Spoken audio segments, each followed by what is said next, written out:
Olá, sejam todos muito bem-vindos e bem-vindas a mais um episódio do podcast Plasticamente. Eu sou a Adriana Milani, cirurgia plástica, e hoje estou aqui com duas convidadas muito especiais, Caroline Delgado e Emanuele Heck, nutricionistas, e esse convite, a presença delas aqui conosco foi justamente por julgar extremamente necessário para o paciente de cirurgia plástica conhecimento sobre nutrição, né? E hoje eu quero, então, aprender muito com vocês duas. Fiz perguntas um pouco como se eu fosse paciente, um pouco como se eu fosse eu mesma, né? Para poder orientar também os nossos pacientes nesse sentido. E eu gostaria, então, que vocês se apresentassem, contassem para os nossos pacientes quem são vocês. Começamos. Vamos por ordem alfabética.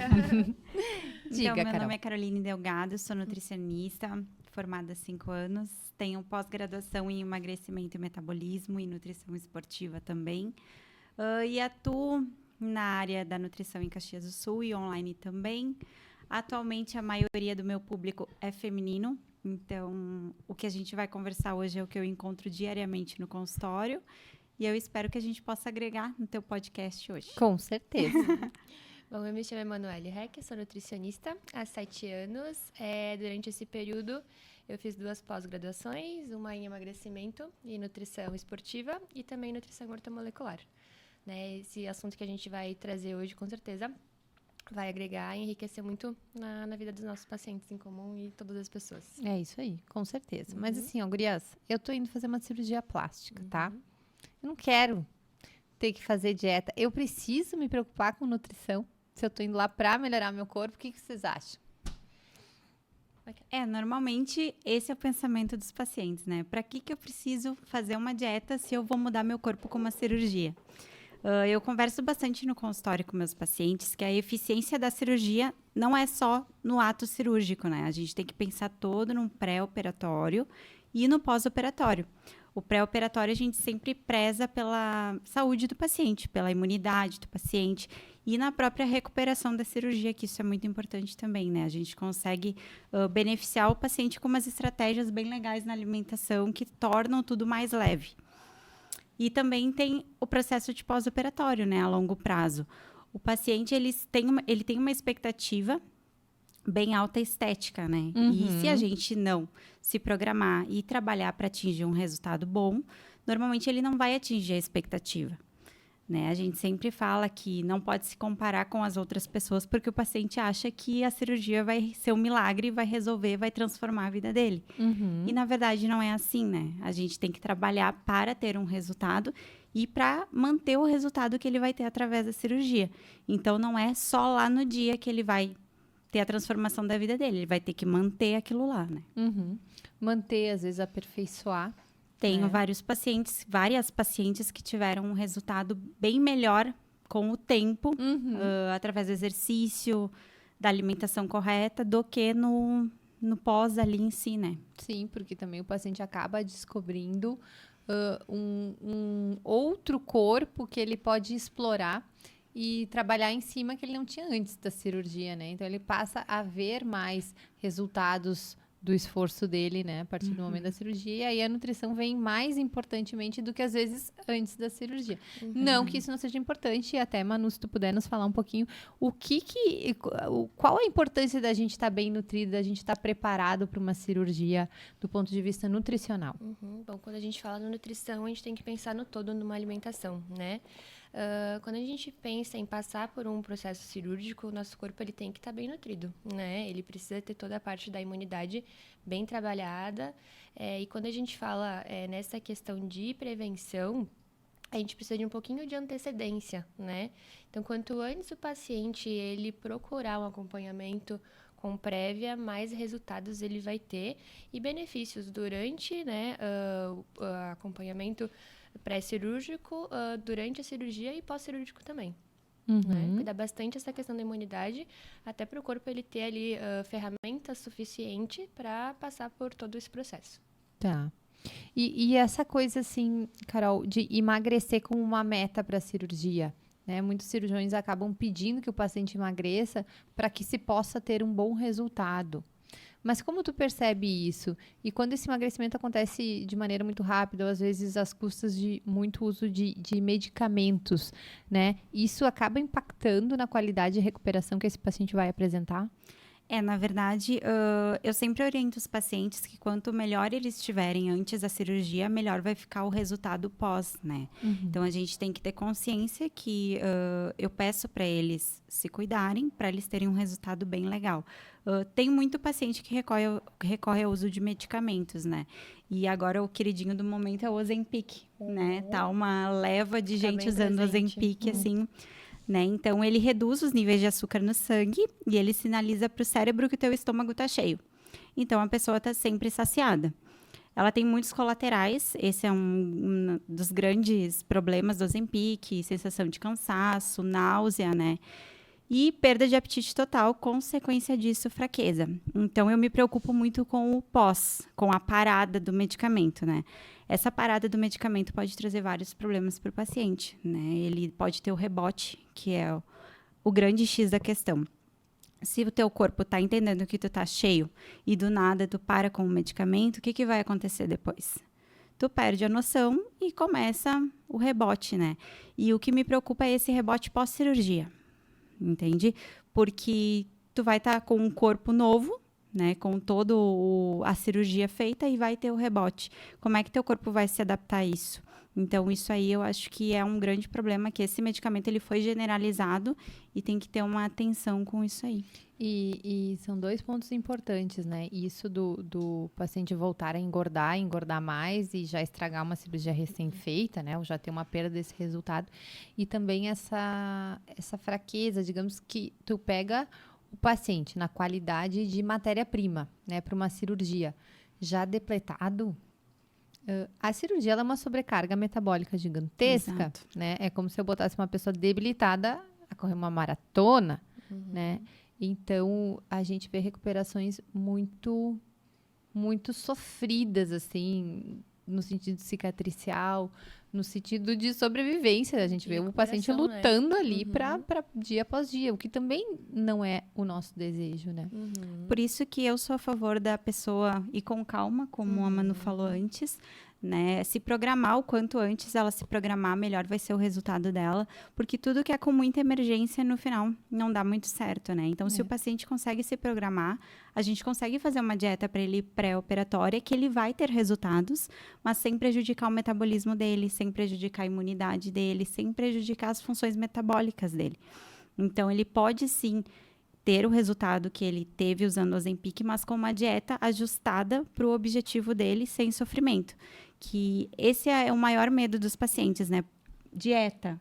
Vou passar fome. Meu Deus, né? restrição. Eles já associam muito Não a posso dieta comer com a nada, não restrição. posso comer nada que eu gosto, nunca mais vou poder sair com a minha família. Só que, na verdade, não é assim, né? Tu consegue ter resultado com uma dieta mais flexível. Não, e isso não pode ser rápido, né? Isso obrigatoriamente tem que é um processo, né? E assim, esses emagrecimentos por metas, né? Tipo, pro casamento, pra festa, sei lá, de 15 anos, porque as pessoas começam... Depois, E as pessoas se preocupam com isso muito cedo. E o reganho, ele não é inócuo, né? A cada vez que o paciente faz isso, ele está tendo uma série de perdas e ele começa a ficar muito desacreditado dele mesmo, eu imagino, né? O efeito rebote. E traz muita frustração, até pela essa parte emocional também, né? A pessoa já tentou de uma forma, já tentou de outra e se torna muito cansativo.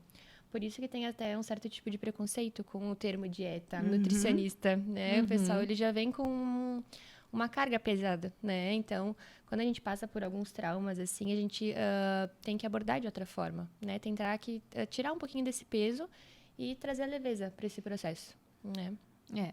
Para poder ser sustentado. Não Isso, existe... a longo prazo. Não existe nada que a gente consiga suportar por muito tempo, se for pesado. Sim. Se for leve, sim, né? Pro Sim. resto da vida. E assim, nesse sentido de mudanças metabólicas, né?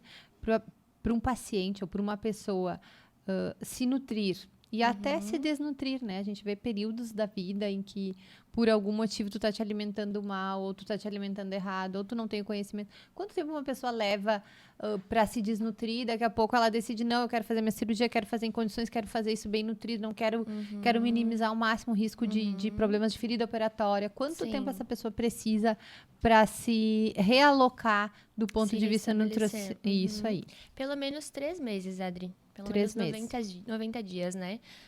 Normalmente, na primeira consulta, o paciente vem, a gente faz toda a requisição de exames, né? Para saber como tá essa saúde bioquímica do paciente, vitamina B12, vitamina C, que são bem importantes para a imunidade, né?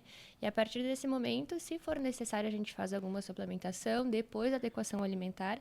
Então, o primeiro passo é sempre alimentação. Caso seja necessário, a gente entra com suplementação, né? Para readequar todo o quadro de saúde do paciente, faz níveis também de glicose, né? Porque a glicose, pacientes diabéticos, eles já têm uma deficiência ali na parte da cicatrização, né, do tecido.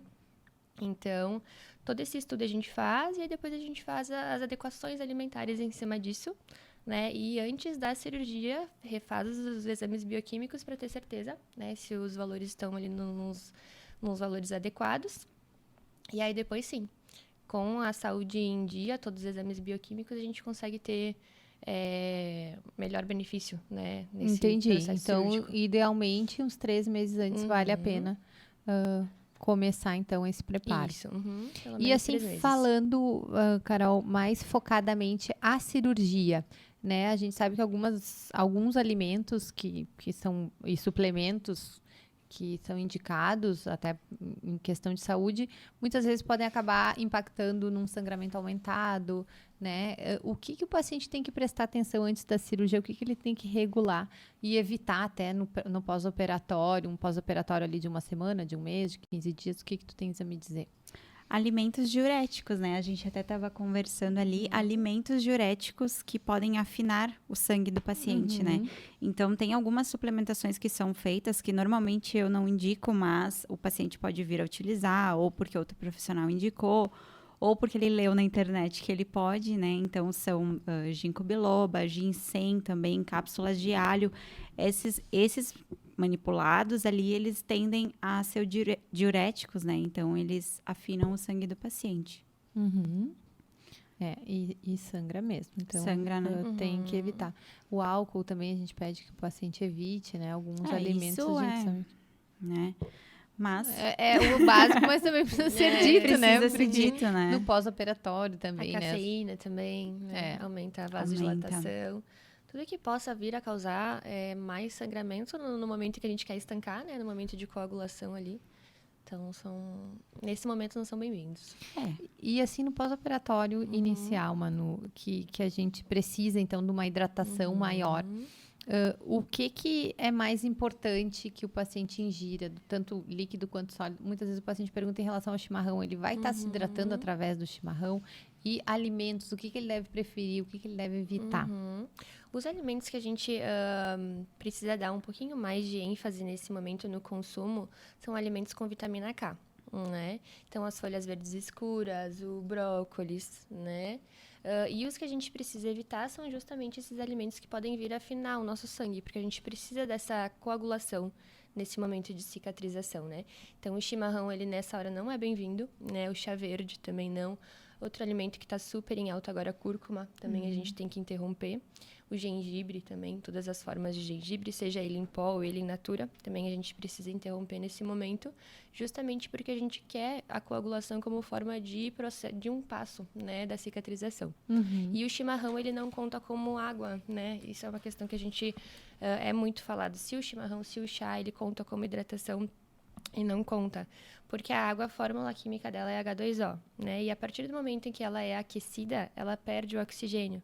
Então, o nosso corpo não reconhece ela como hidratação. Então, nada melhor do que para contar como hidratação a água pura.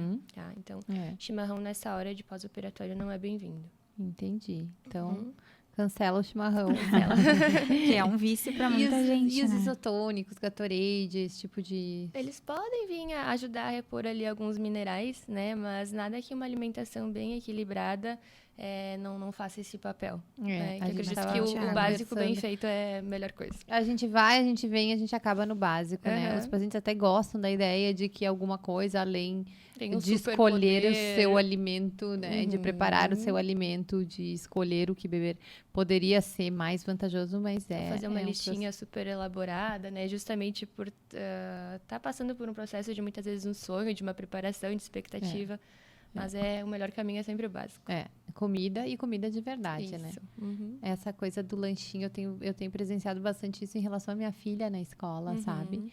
O lanchinho é um horror.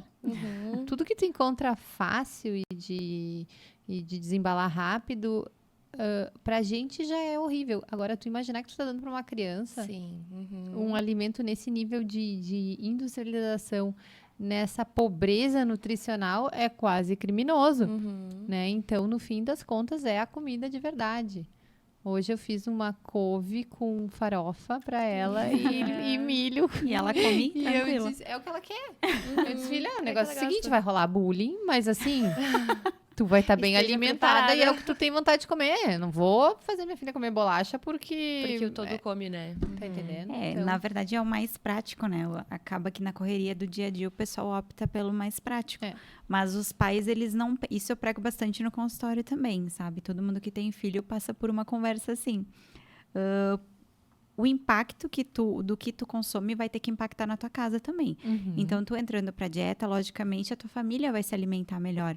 E tem que ter uma atenção muito grande com as crianças, porque tudo que tu dá pra elas agora, futuramente vai ter um impacto nelas, né? Cria memória afetiva. Poxa, minha mãe me dava doce quando eu estava triste.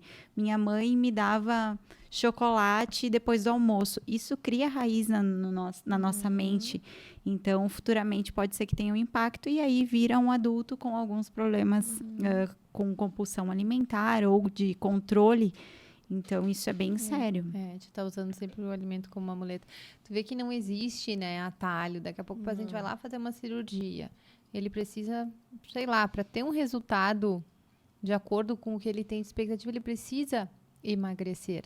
Aí, ele vai para o nutricionista, mas o nutricionista entende que para ele ter um resultado nutricional, ele precisa parar de usar o alimento como uma bengala emocional.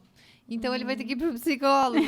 E aí, inevitavelmente, ele vai ter que entender, né, os mecanismos pelos quais ele adotou e continua adotando determinadas atitudes, determinados modos de pensar para poder, então, reajustar os hábitos dele, mudando, assim, a vida dele. É E bem tudo envolve complexo. comportamental, né? Tudo envolve. E eu acredito que no consultório tu deve já receber um paciente muitas vezes mais fragilizado, né?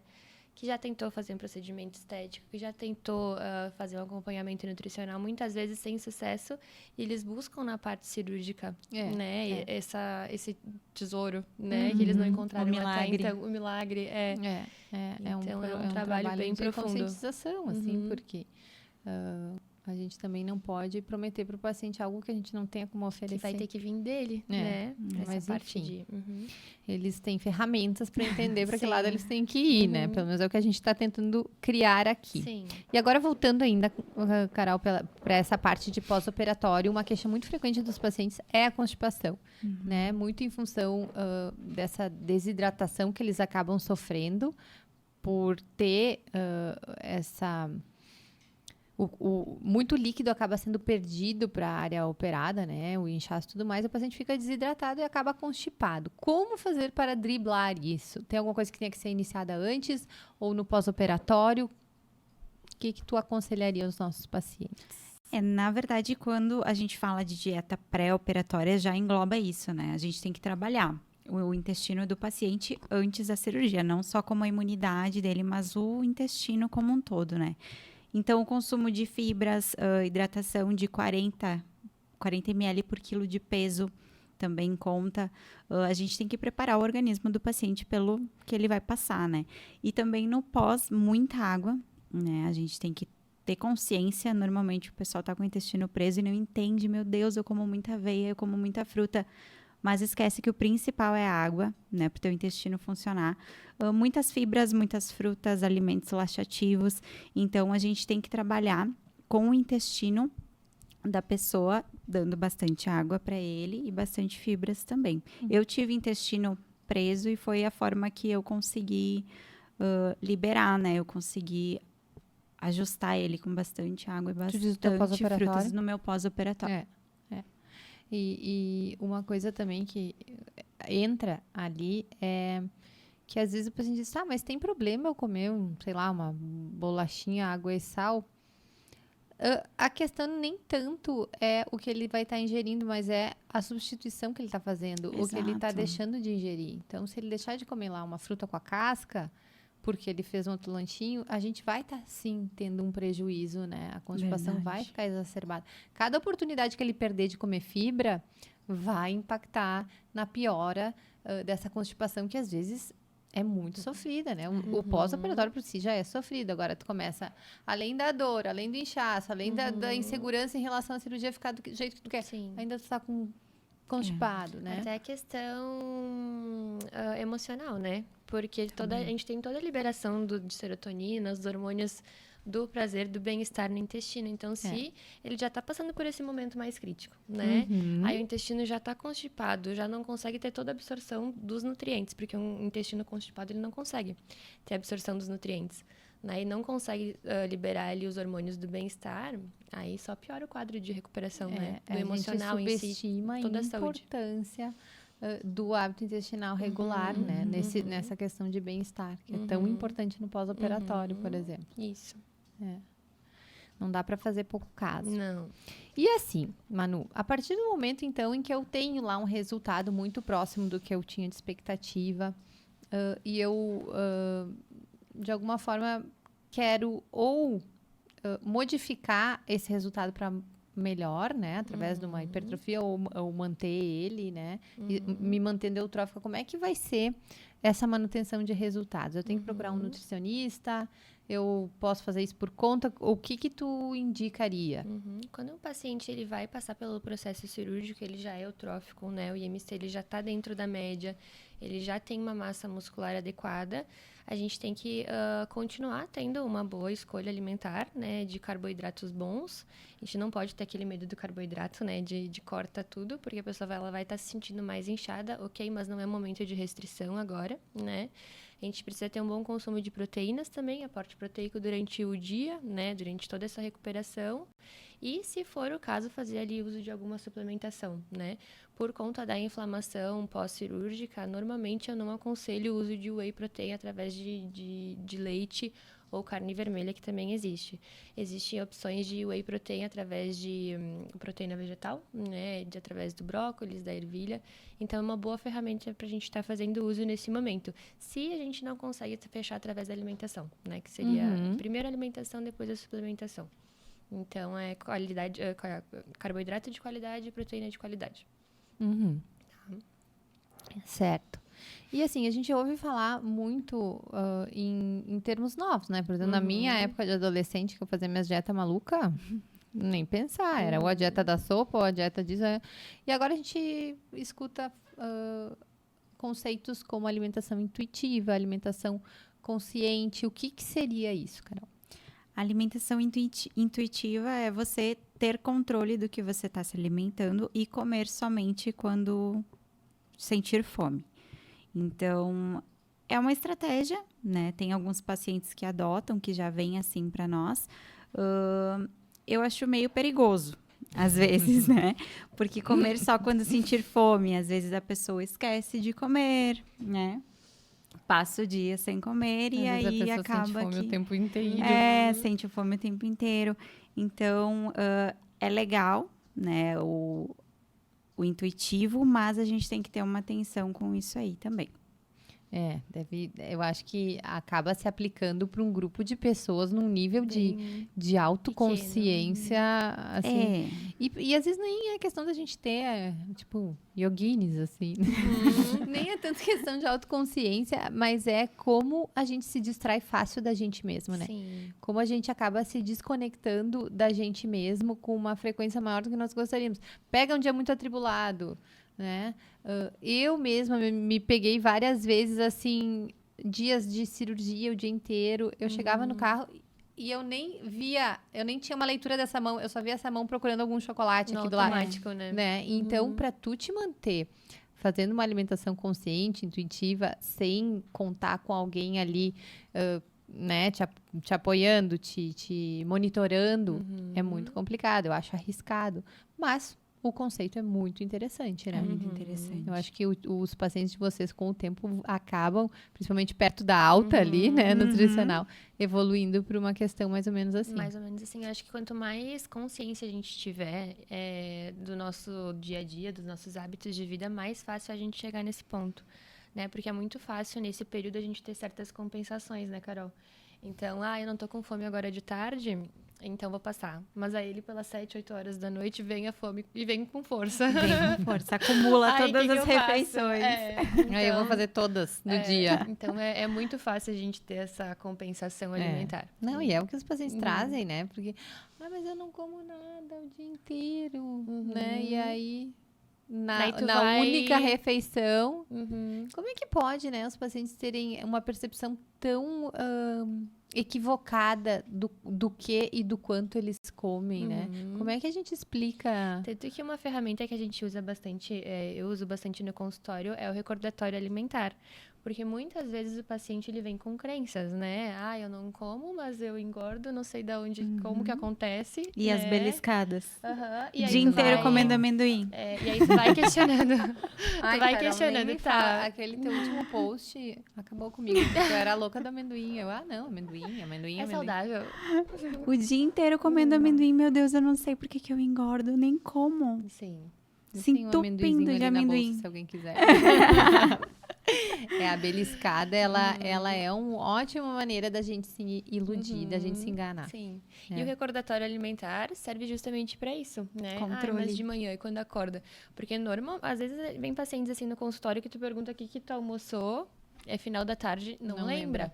Justamente por fazer isso no automático, né? E não trazer consciência. É verdade. Não momento sente o da gosto, tu alimentação. não registra, né? A ponto de tu não te lembrar, porque tu nem registrou Sim. Não. aquela refeição. É como se ela não tivesse existido, né? Sim. Até em termos de saciedade, porque muito é do psicológico da gente. E na A minha mastigação, experiência, toda né? vez que Todo tu o começa a processo. fazer um diário alimentar, recordatório, Aham. enfim, não conhecia esse termo.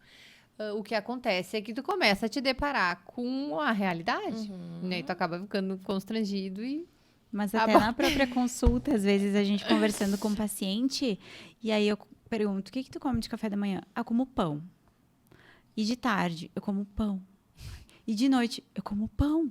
Aí a pessoa se toca que ela passa Come o dia pão. inteiro comendo pão Sim.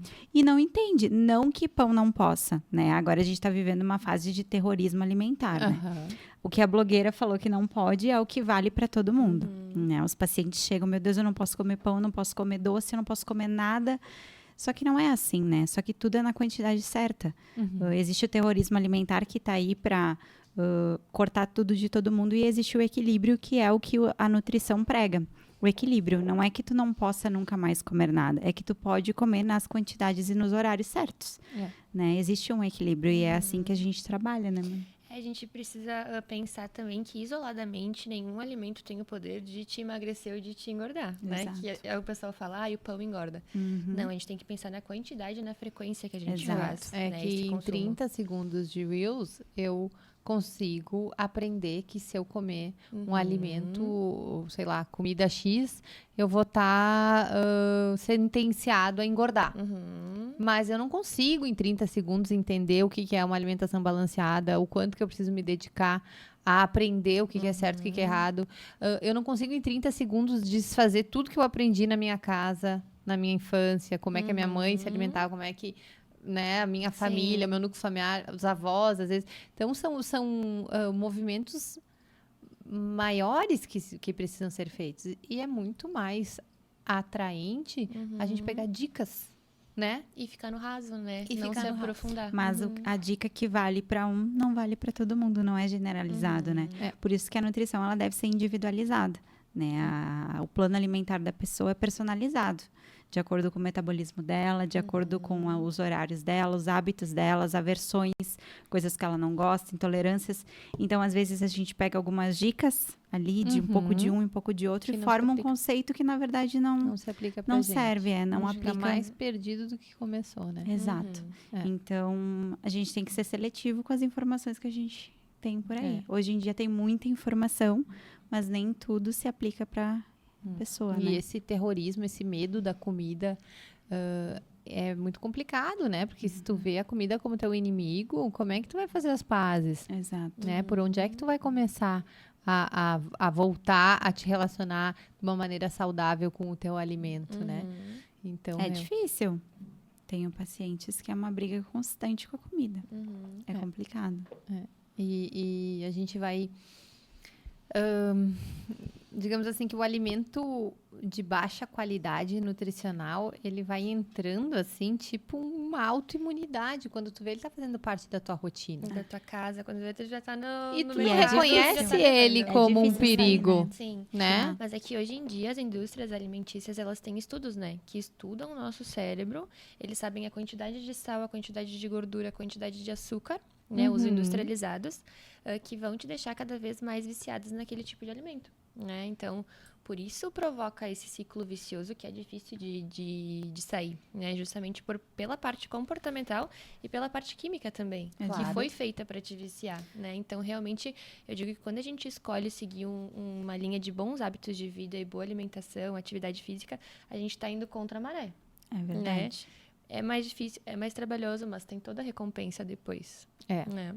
Não só a estética, mas também na saúde. Isso, a parte estética é mais a cereja do bolo, É né? um bônus. É uma bônus, consequência, porque né? É o Porque tu te bem-estar, é o alimenta. sono, né? Toda essa questão. Qualidade E de assim, vida. a partir do Isso. momento que tu saturar lá um receptor com a enxurrada de estímulo que é o que é fabricado pela indústria alimentícia, tu realmente não vai sentir prazer em comer um abacaxi. legume. O que vai ser o abacaxi? O que sobra pro abacaxi perto do É sabor verdade. artificial de abacaxi? Aham. Mas, e mais, né, inundado na gordura e no açúcar. Sim. Porém, se tu fizer um detox, se tu fizer uma reeducação, a tal da reeducação, aí tu começa a voltar a sentir o gosto. É que nem assim, o que é viver um dia normal com o tanto de descarga adrenérgica que eu tenho quando eu posso ir lá cheirar uma carreira de cocaína, É verdade. né?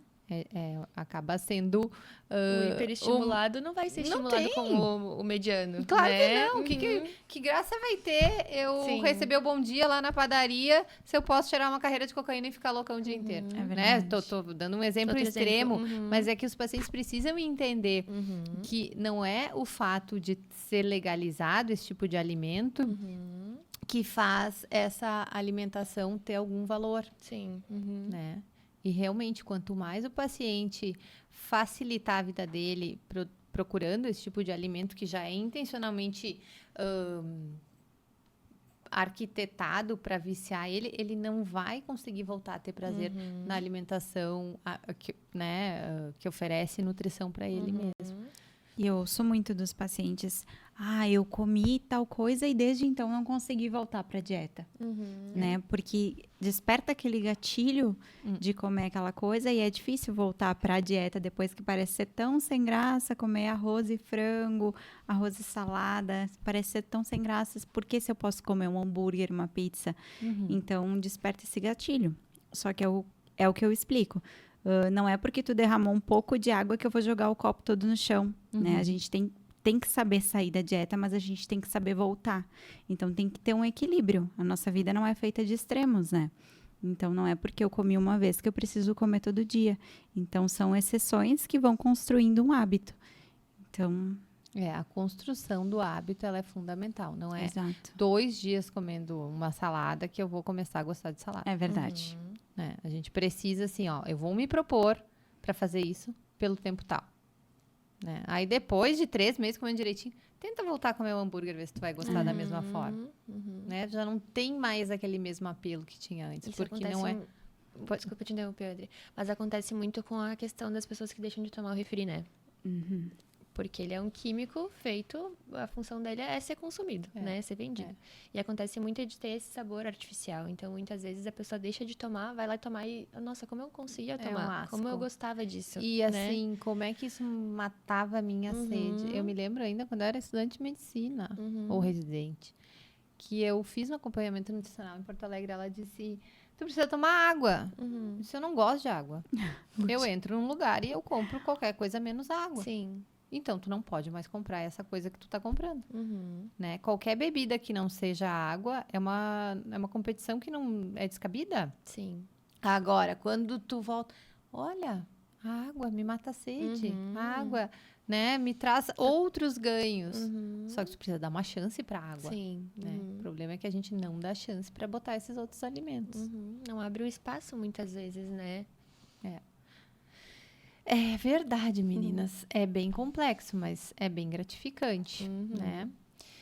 Em algum momento a gente precisa se dedicar a aprender sobre isso, né? Porque é o básico do nosso funcionamento. Sim. Eu digo que seja pelo amor ou pela dor, né? É muito melhor acompanhar quando é pelo amor, né? Não é aquela questão que a pessoa tá correndo contra o tempo, tá ali na consulta porque foi orientada pelo médico, porque é questão de saúde ou entra com medicação. Então, é muito bacana acompanhar a evolução, né, de pacientes, assim, que...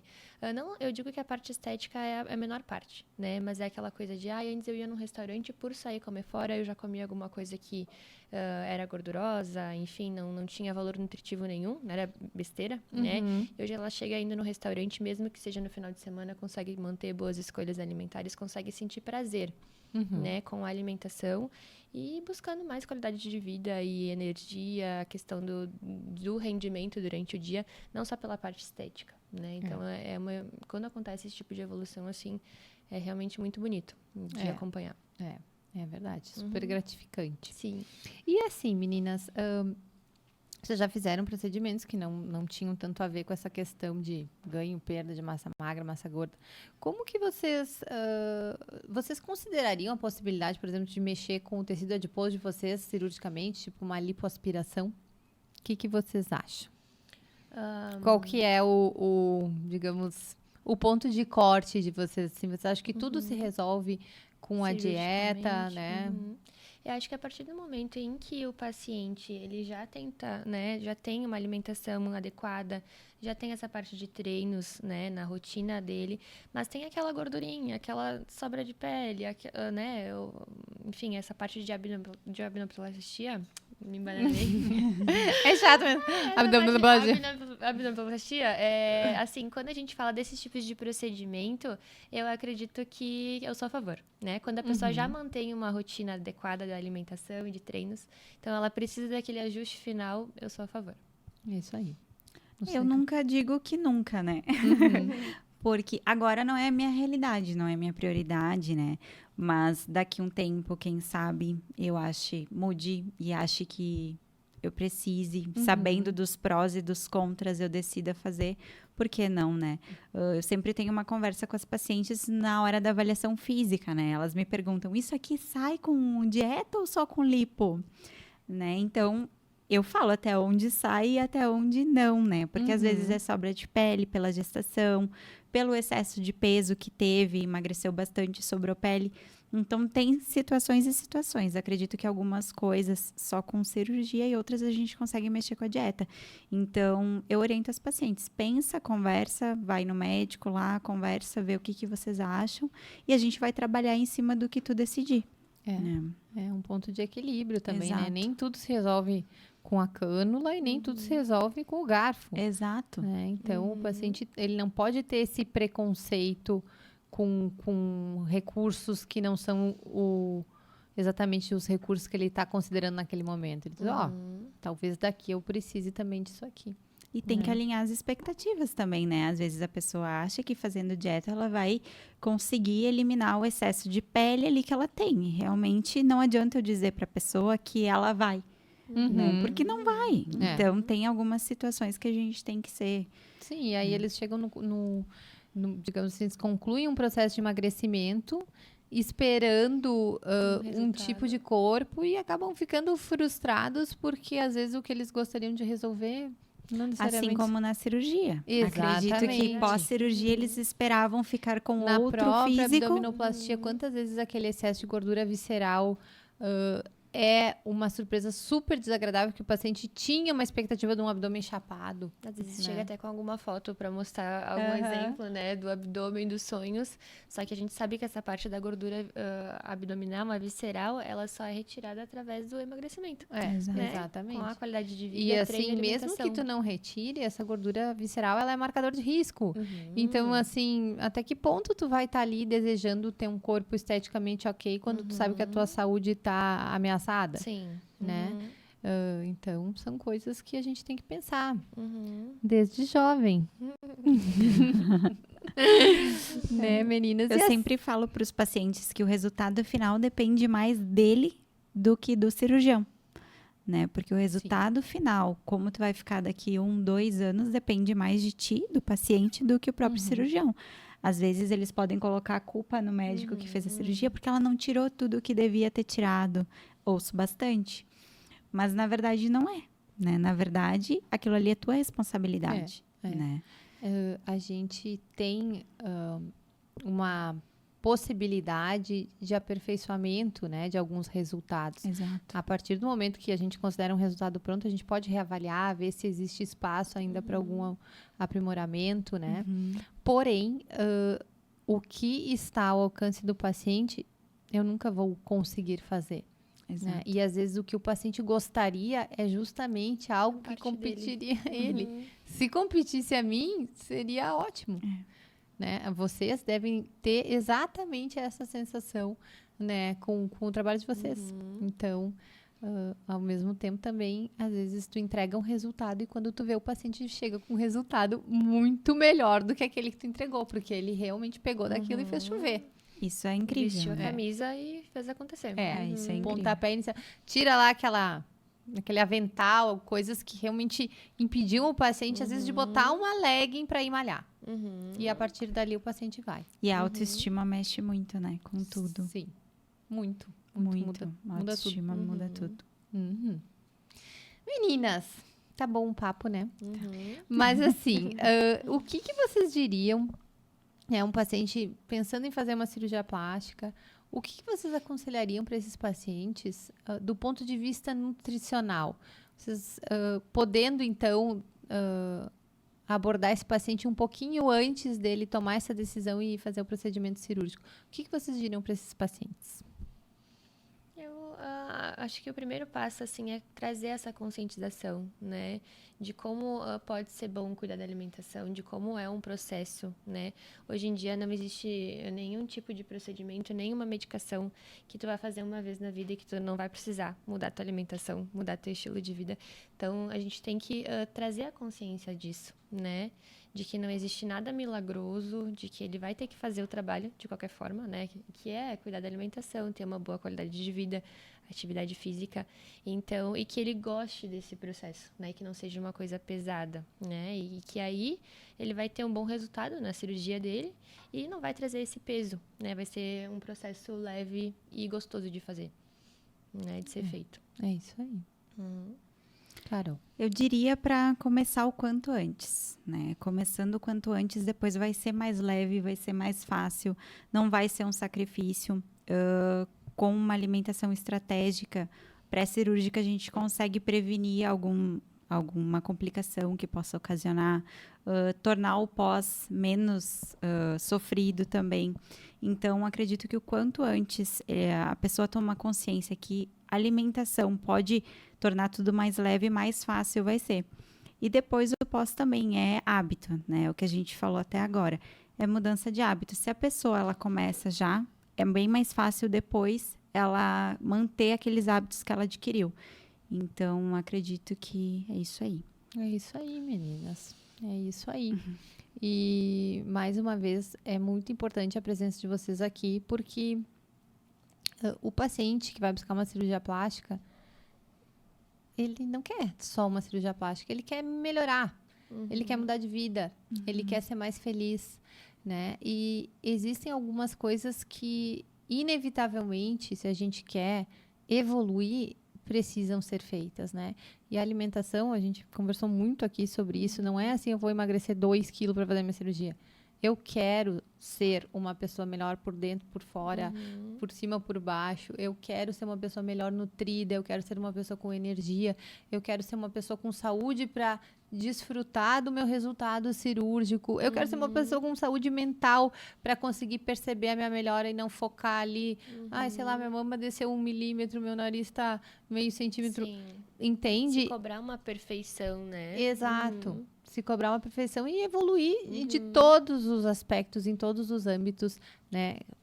Da complexidade que é o ser humano. E a gente trabalha com vidas, então a gente vê todas essas facetas muito relacionadas. Sim. Tá? Então é isso, meninas. Muitíssimo obrigada. Obrigada, Adri. Para quem tiver interesse, essas meninas postam muito conteúdo de muita qualidade que vai complementar o que elas falaram aqui hoje. No início do vídeo vai ter os arrobas, sigam elas lá. Se vocês gostaram do vídeo, curtam, se inscrevam. E muito obrigada quem assistiu até aqui. Obrigada, meninas. Obrigada, Adri, meninas. pelo convite. E até a próxima. Até. Até.